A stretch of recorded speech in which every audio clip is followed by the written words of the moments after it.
Making preparations for sortie. I'm expecting great things from you. Please begin preparations for sortie.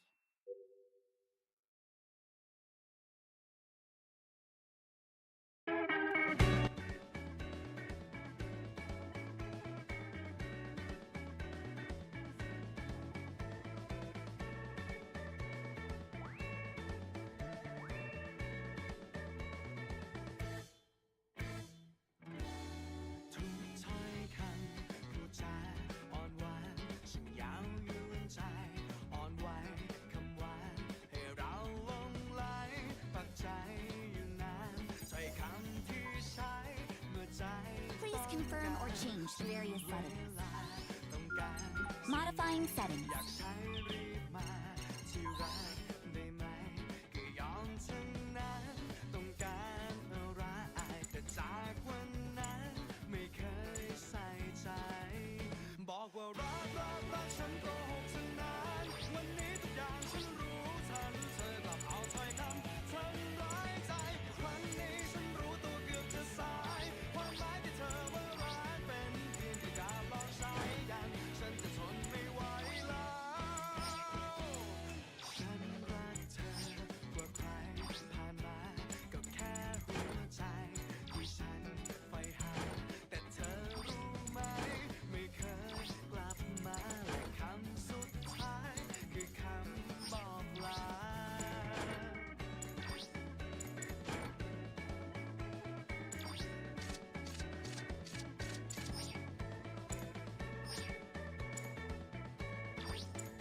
จิ้มแทงหัวใจ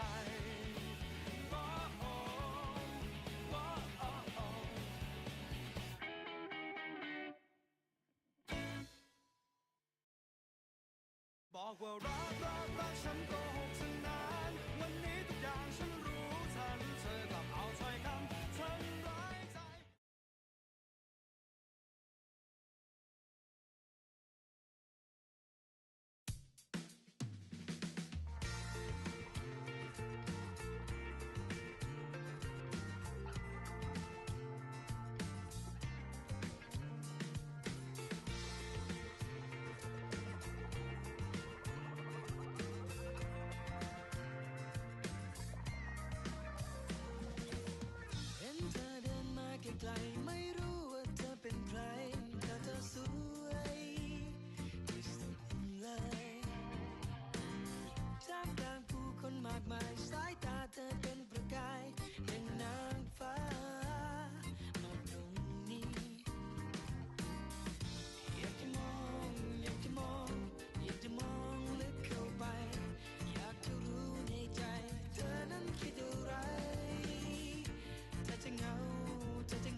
Dedication. So here they are, the two factions. Hope. And one. First, the P250, a pretty good pistol for a low price. We're gonna go with the Blastech DH-17. Designed for short-range combat, it was widely considered to be a workhorse of a pistol. It had unmatched popularity and staying power, which is why it was used by both the Imperial Navy and Alliance soldiers.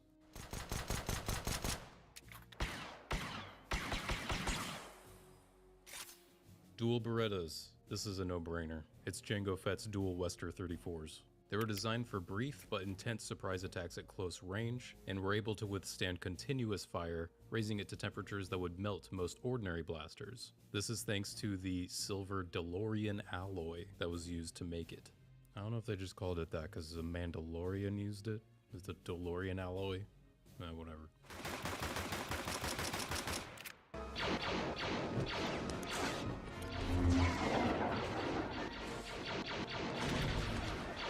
For the CZ75 Auto, we're going to go with the SE14A.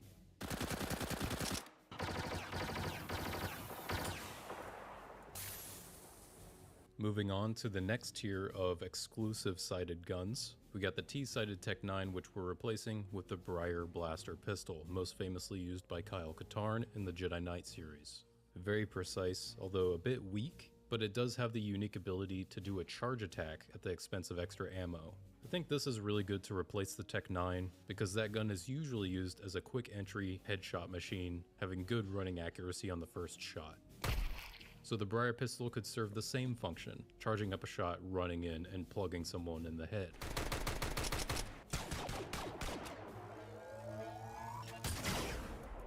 On the CT side is the 5.7.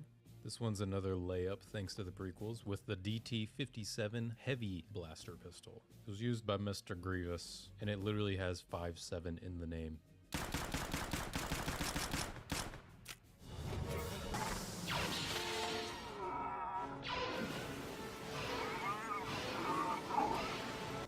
So uncivilized.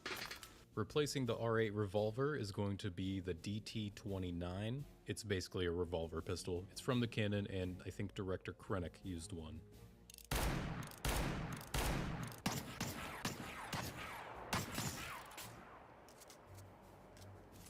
And finally, replacing the Desert Eagle with the famous Blastech DL-44. It's one of the most powerful blasters in the galaxy. We can definitely say a bolt from this gun will always kill to the head, just like the Deagle.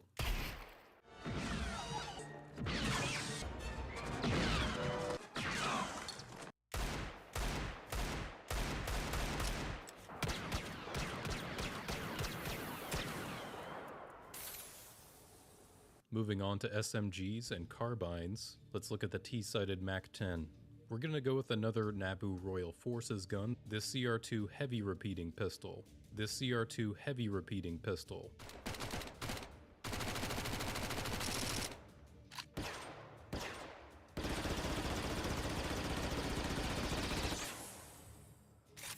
And on the CT side with the MP9, it's going to be the Sora Sub Fire. Gun will always kill to the head, and I think the DT-29. Krennic used one.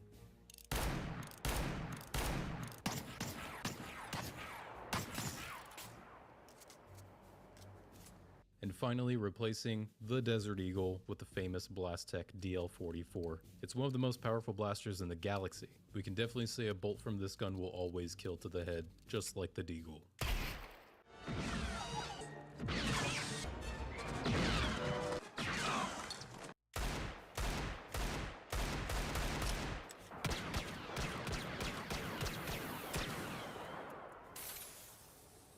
Moving on to SMGs and carbines, let's look at the T-sighted MAC-10. We're gonna go with another Naboo Royal Forces gun, this CR2 heavy repeating pistol.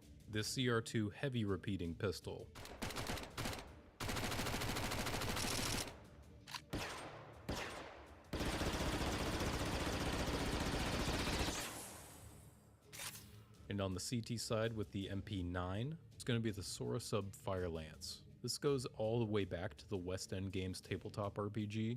It even has a little carry handle that makes it look like the FAMAS.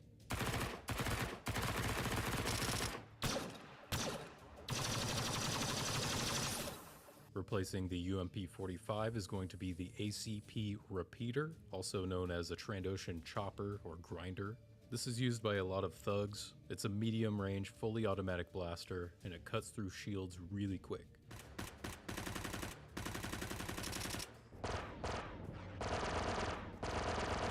Replacing the PP Bison, we're going with the Blastech EE3, most notably Boba Fett's carbine, and it's one of Blastech's most popular non-military weapons. Literally, I just didn't know where else to put this blaster, and they both have kind of a weird shape to them, so there you go.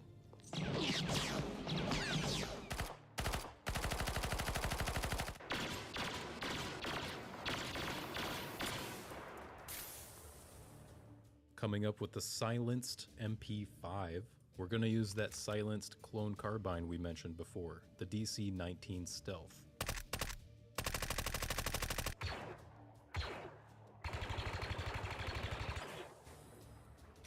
For the MP7, we're going to go with the weapon from the Clone Wars TV show, the Galar 15. It's a Mandalorian heavy blaster carbine that frequently showed up on black markets. It became instantly popular with bounty hunters and other professional killers.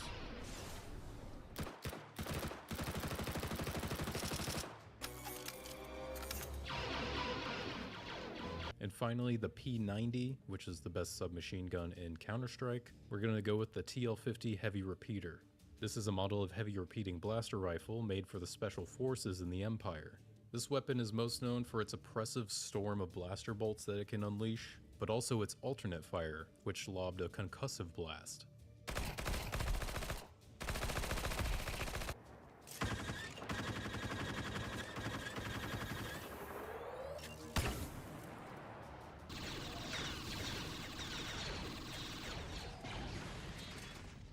Moving on to heavy weapons, let's start with the shotguns. For the Nova, we're going with the Trandoshan Scatter Gun. It's a slug thrower, meaning it shoots bullets and can go through personal shields in our game.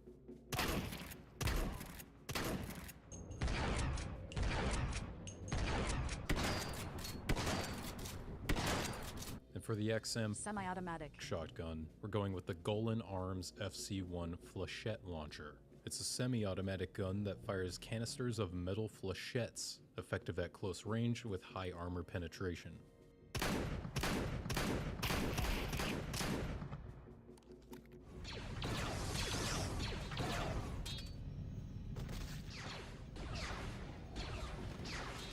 Moving on to T-sighted and CT-sighted shotguns, we're giving Rebels the CA-87. It's basically a modified Jawa rifle, which is normally used to disable droids. But in classic terrorist rebel fashion, it's modified to shoot blaster cartridges, which definitely gives me sawed-off shotgun vibes.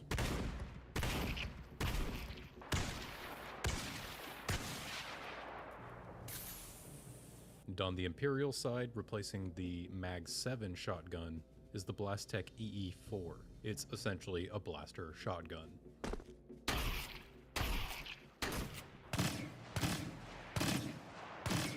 Moving on to the light machine guns, we got the Negev that we're going to replace with the RT-97C. This is mainly seen being used by Imperial sand troopers. Someone was in the pod. And it's even based on the MG-15 machine gun.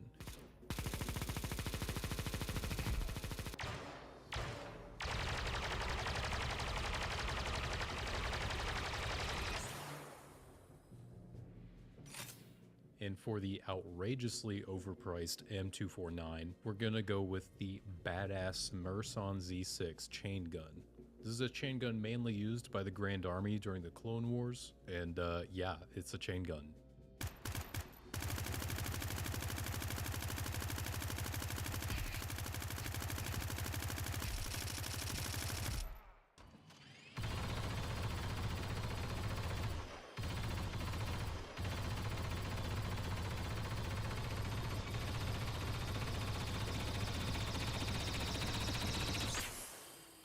To cap off the heavy guns, I'm actually going to add 2 more blasters, both Rebel and Imperial sighted. With Rebels, we're giving them the Wookiee Bowcaster, which is a powerful semi-automatic weapon, but it also has an alternate fire mode to shoot in vertical or horizontal lines, which could add an interesting wrinkle to the gameplay of breaching a site, just running in and shooting a horizontal line, and maybe you get a multi-kill, who knows, but it will be a bit expensive.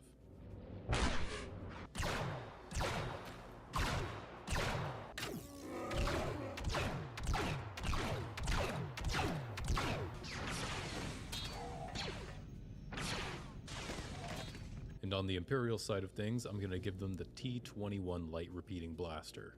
It's an automatic rifle with a slow fire rate, but extremely high damage and armor penetration, and is generally one of the cooler guns in all of Star Wars, and I couldn't fit it in anywhere else. So here it is, a new heavy gun.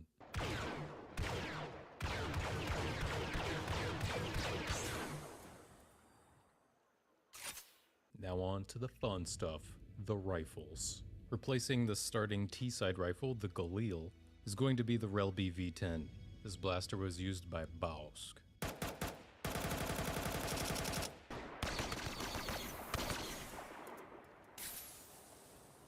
Replacing the FAMAS is the Bactoid E5.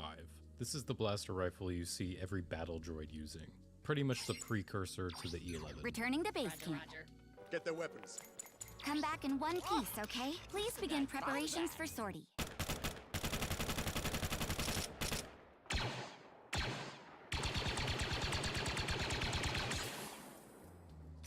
On to the big boys, the full-buy guns. My beloved AK-47.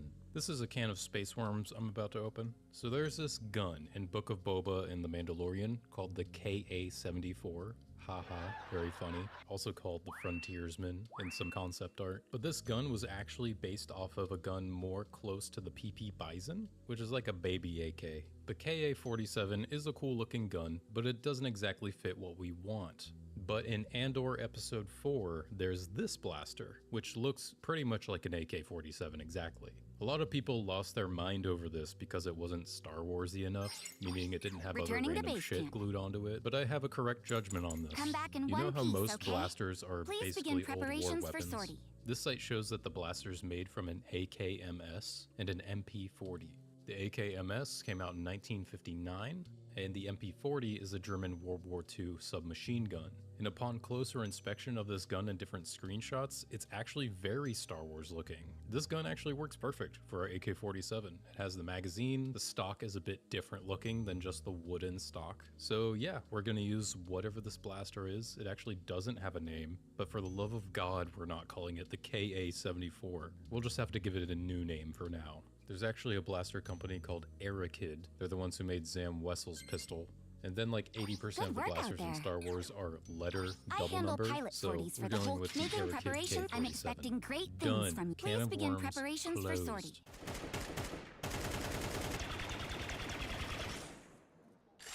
Now when it comes to replacing the two M4s on CT's side, there are two rifles very similar to each other that fit these categories perfectly. It's the DC-15 rifle and E11 blaster rifle. And shoutouts to the like 10 Star Wars fans who know that these things on these blasters are actually folding stocks. They just never use them, I don't know why. So boom, you fold the stocks and then you get two M4-ish rifles, I don't know. For the M4A1S, we're gonna take the DC-15 clone rifle.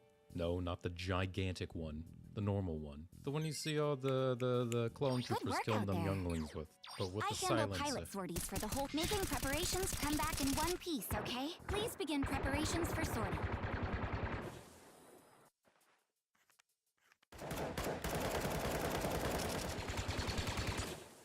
And And then for the M4A4 is going to be the E11 Stormtrooper Blaster Rifle. Standard issue medium blaster rifle. It's versatile, lightweight, and totally works.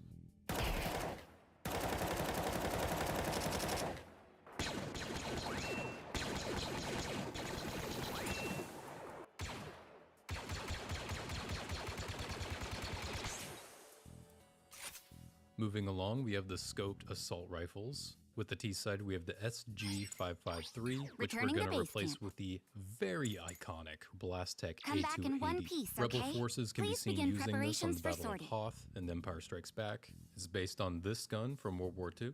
Don't ask me how to say it.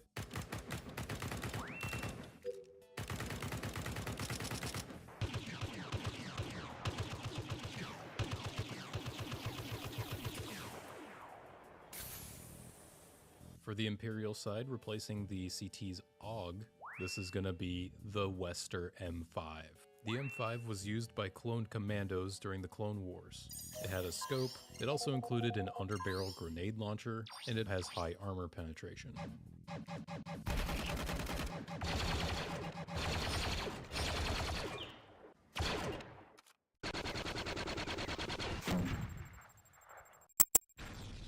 Moving on to the sniper rifles, the SSG, also known as the Scout. This is a lightweight sniper rifle, always kills on headshot. We're replacing this with the Cycler rifle. There's actually a number of sniper rifles that could replace this, like the Merson LD1, but the Cycler rifle's just too iconic, so we're going with that. Also, it being a slug thrower rifle will make it an affordable counter to somebody who buys personal shields.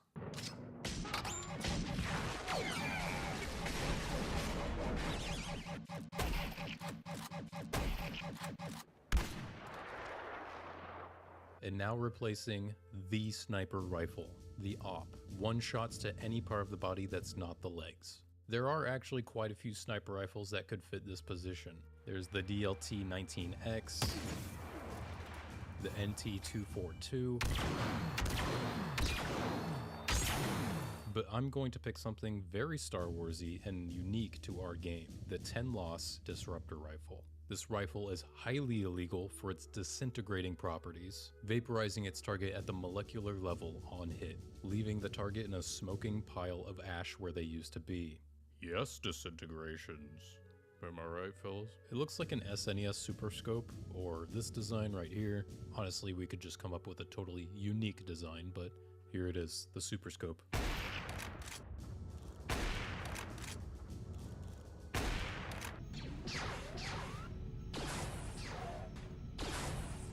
And finally, the auto snipers. For the T-sided G3SD1, we're going to go with the Rebels DLT-20A. This is a long blaster actually used more by the Empire in a lot of cases, but in a lot of games it's seen being used by Rebels or even bounty hunters.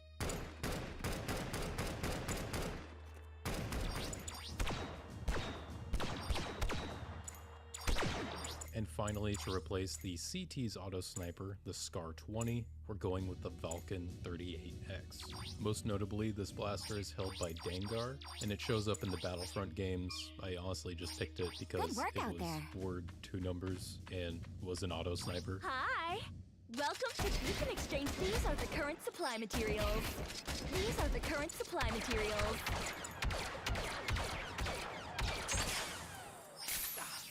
Come again. And there we have it. Here's the loadout for Elite Forces. I wasted my time doing this. As we start to wrap things up here, I'm going to move on to utility. In Counter-Strike, there are smoke grenades, flashbangs, frag grenades, and fire grenades. These all exist in Star Wars and can be copy-pasted over. But we're going to add some other Star Warsy things here. Ion grenades. These are EMP-type grenades used by clone commandos. They could damage personal shields in a small radius and slightly disorient enemies. A seeker droid or a combat remote. These droids would start following whichever enemy walks by, kind of just making a lot of noise and being annoying and forcing your enemy to shoot it down and reveal their location. The final utility I'm adding, and there's a lot of shit in Star Wars, but I'm just adding a few. But this one is the one I wanted to add the most. He's holding a thermal detonator. This will be a very expensive grenade, disintegrating any organics caught inside. Is this overpowered? Yeah, but it's also very expensive. Maybe a thermal detonator catches everyone off guard and you get a 5 kill. As for maps, there's no shortage of locations in Star Wars. There's beautiful vistas, there's Tatooine, Hoth, Cloud Ready City, to begin? literally anywhere. Scarif, nice beach, maybe a cool bar, and Coruscant, or like an emptied out strip club. Yeah, the map makers could just go home on that. So Star Wars Elite Forces. A game like this will 99% not happen, but I have fun. Could Respawn take on their Star Wars shooter again, maybe a shooter, giving CS2 and Valorant. I mean, when Valorant came out, Valve ended up adapting that game into that project. So yeah, a neat comparison, but definitely shake things up. Star Wars has all of the lore to do so. And once again, thank you for watching. Let me know what you think, what you would add, how stupid am I, what's going on. Subscribe. Shoutouts to the Master Tier patrons, Toyo, Heliomorpher, Jordan Rowe, The Avion Hero, and Emma Blundermitis. If you support the channel through Patreon, you'll have access to the exclusive Discord, where you can see behind the scenes study chats with me. And yeah, see you all in the next video. There are 3 mobile suit categories. Each has its own role in combat, and can be strong or weak to the other categories. Guys, you have less than a week to get your factory summer trip. What are you waiting for? Do you want to rock these amazing Hawaiian shirts that me and Connor are wearing? Then TrashTaste.shop. Do you want to wear something a little bit warmer? Maybe a sick racing jacket? TrashTaste.shop. You want to wear a cool Hawaiian cap on your head? TrashTaste.shop. You have only up until the 8th of May. After that, this will never go back on sale again. So buy the merch, or I will not buy them. TrashTaste.shop. You can go on this ship and you have these water guns, and then all of the right. So when the ship's going around, people can shoot. Oh, cool. So when Chris learned of this, Chris was like, "All right, let's give it a shot." And this like 5-year-old kid comes around, and Chris starts going like, demolishing this kid, like absolutely like hydroblasting this poor kid. Apparently, Ian told us that the kid came out of the ride fuming, sword up, and was about to like run at Chris. And then like a parent stopped him. And Chris had just ruined this kid's day. Hello, ladies and gentlemen. Welcome back to another episode of the Trash Taste Podcast. I'm Joey, and I'm with the boys, Gant and Connor, as usual. And hey, where the heck are we? We are in Australia right now, and we have a nice little Aussie set while we're traveling here in Australia. Good work out there. Hi! Welcome to... You can exchange the GP. These are the current supply materials.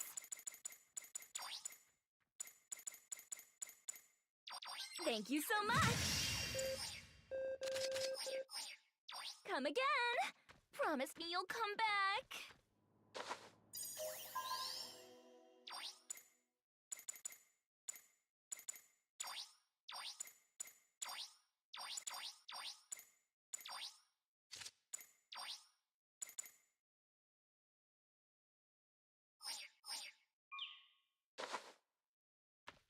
I handle pilot sorties for the whole, making preparations for sortie. I'm expecting great things from you. Please begin preparations for sortie.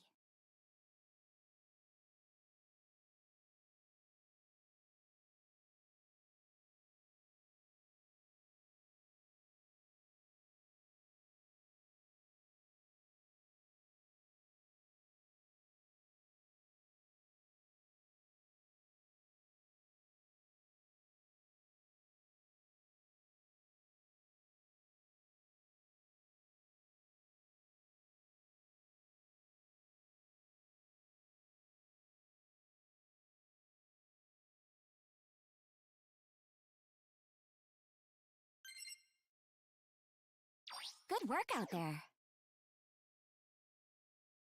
I handle pilot sorties for the whole camp, making preparations for sortie. All right, be careful out there. Please begin preparations for sortie.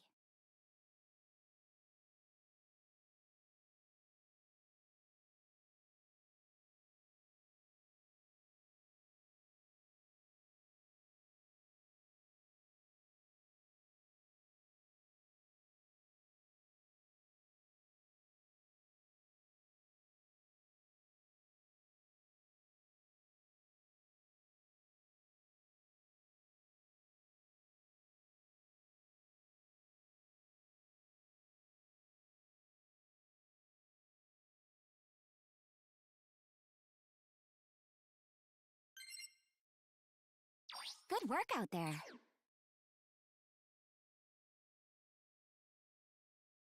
I handle pilot sorties for the whole camp. Making preparations. Sortie application accepted. Please begin preparations for sortie.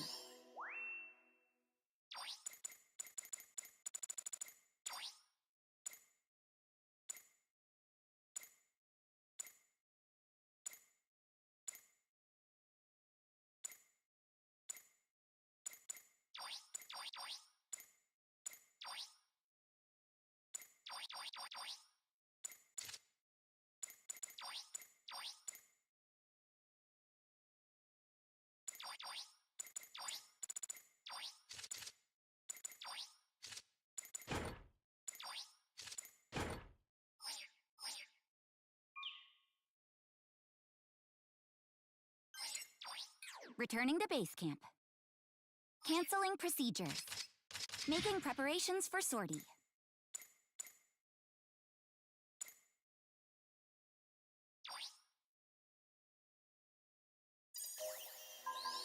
Participants gathered.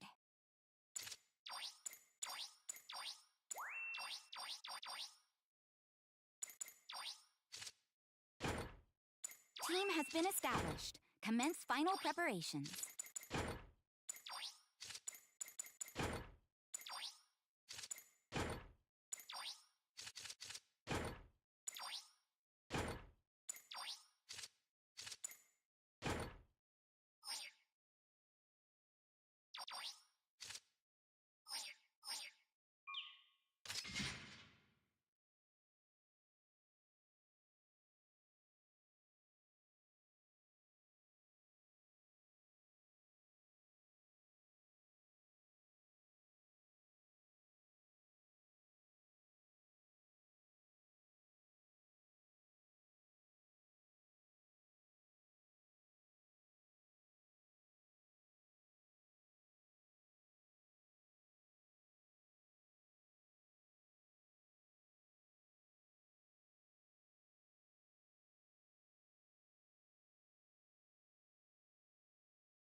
Participants gathered.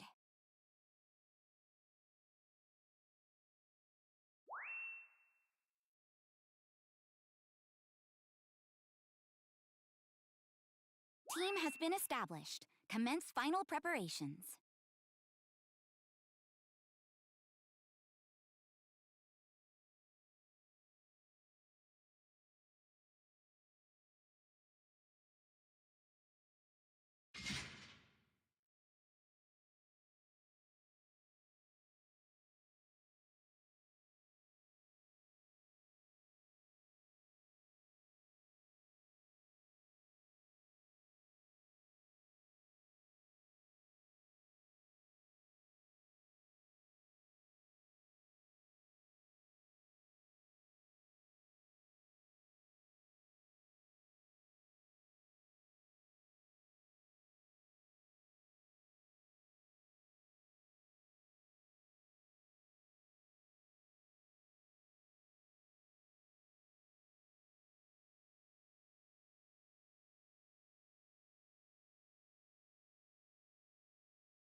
Participants gathered.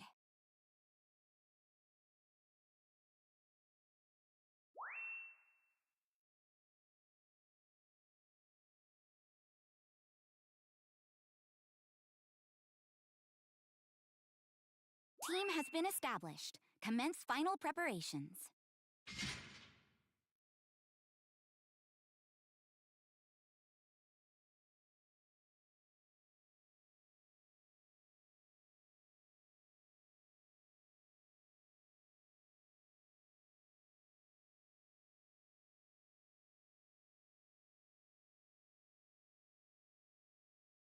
Very well.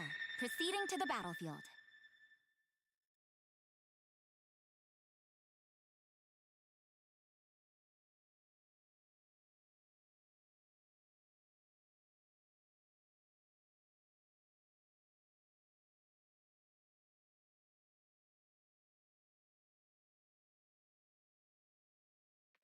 Catapult deck is open. Mobile suit team, move out.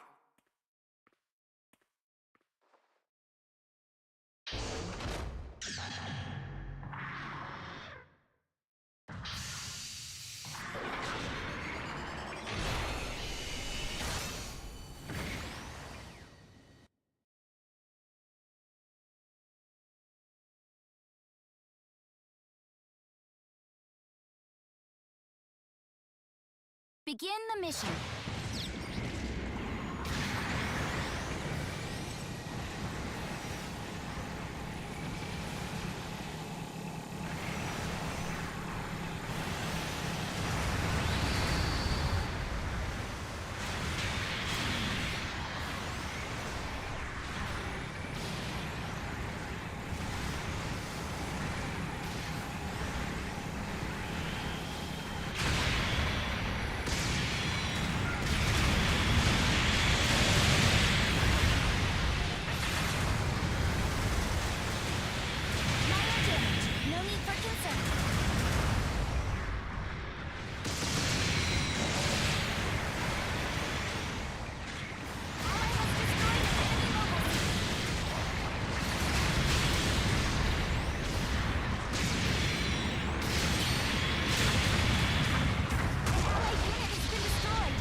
Select where and how to sortie again.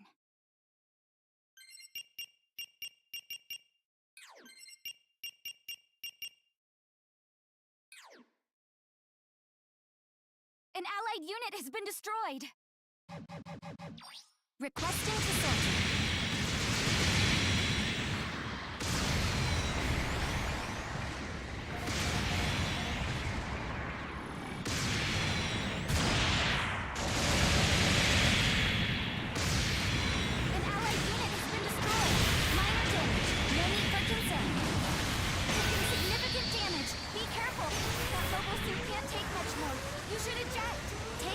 To advance the operation.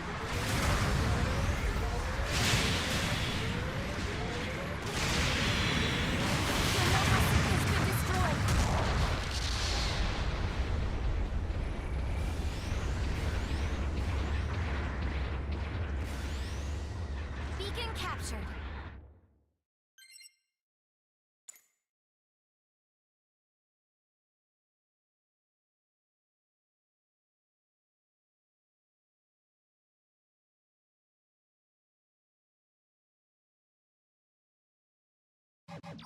Requesting to sortie.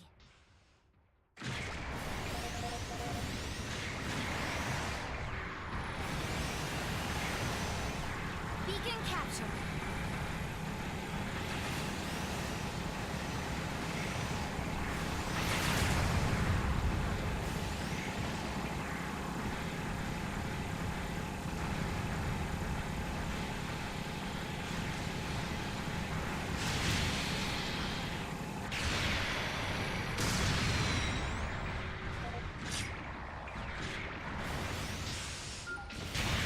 An allied unit has been destroyed. Minor damage. No need for concern.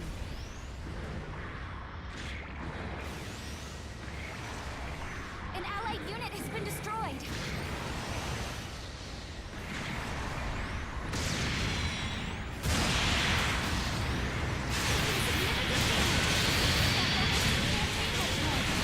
Your mobile suit has been destroyed.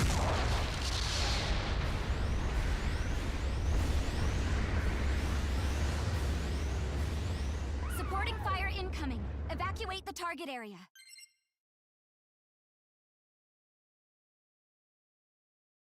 Not looking good, but hold.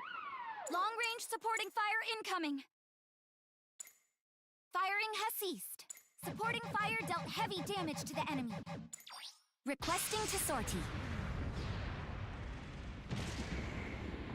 An allied unit has been destroyed.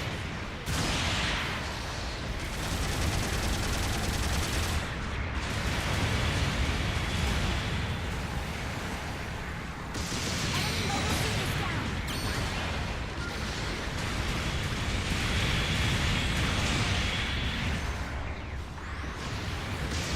Minor damage. No need for significant damage. Be careful.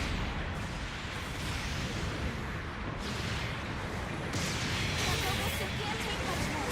You should eject. Supporting fire incoming. Evacuate the target area.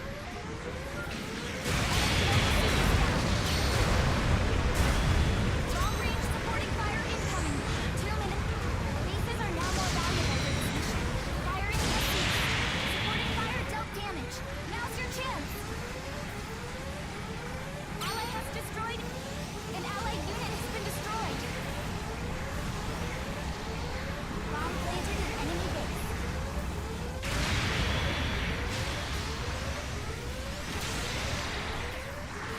Your mobile suit has been destroyed.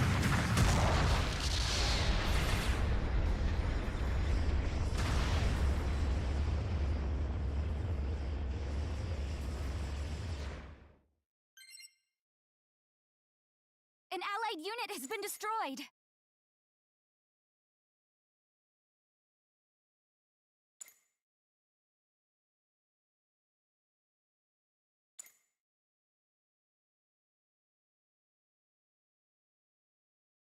One minute left in the mission. Requesting to sortie.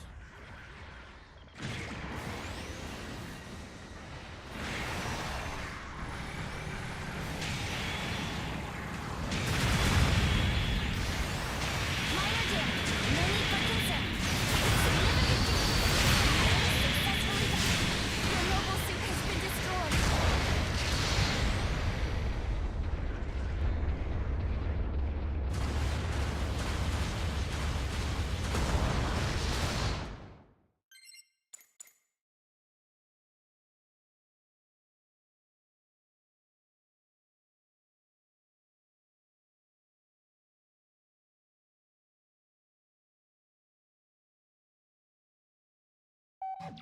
Requesting to sortie.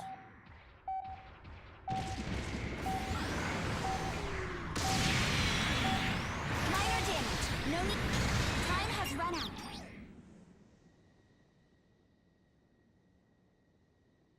We were defeated.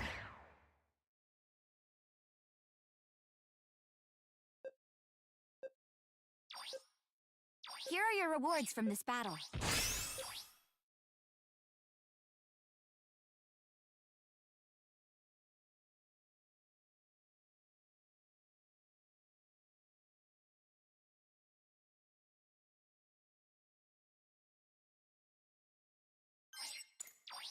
Returning to base camp.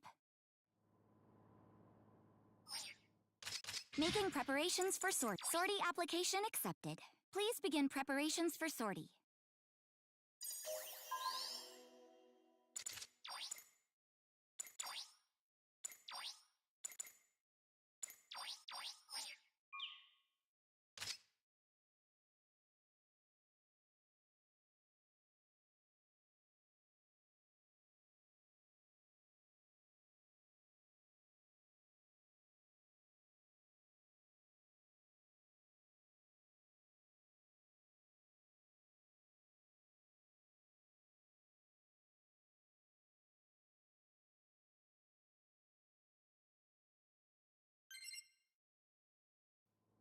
Good work out there. I handle pilot sorties for the whole... Making preparations for... I'm expecting great things from you. Please begin preparations for sortie.